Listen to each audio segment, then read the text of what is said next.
in your book about mescaline recently, you talked of a state of heightened perception being induced, a valuable state of heightened perception being induced by drugs, by proper drugs. Do you think imaginative writers would benefit by that?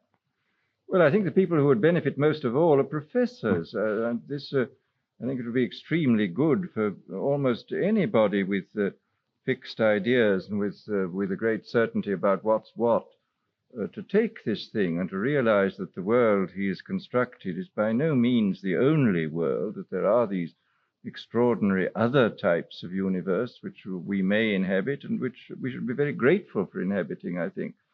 Perhaps poets and novelists, or the greatest poets and novelists, have something in them that is like this. Well, I'm quite sure they do. I mean, anybody who's read the Wordsworth's Ode on the Intimations of Immortality and who's also taken lysergic acid, let's say, knows quite well that Wordsworth spontaneously had this, and quite clearly Blake had it too, and many others, I would say. You do, of course, anticipate this world of tranquilizers and pep drugs and truth drugs in your novel, Brave New World, to some extent.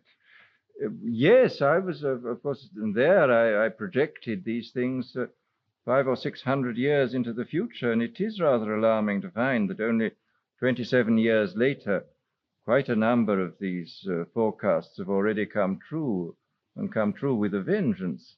Are you going to write a postscript to Brave New World? Well, I've written a few chapters on the things which have already come true, and in general on the menaces to individual liberty which seem to me to be in existence in the world today. I think there are very grave threats which, although they may not be acute, particularly in the democratic countries, are potentially very grave indeed. And unforeseen by you in Brave New World?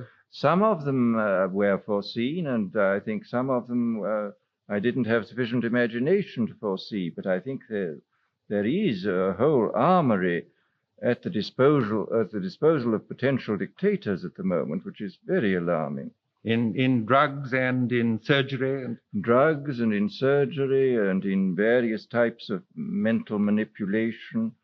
There's a great deal which can be done and which I'm afraid, unless we're extremely vigilant, may be done.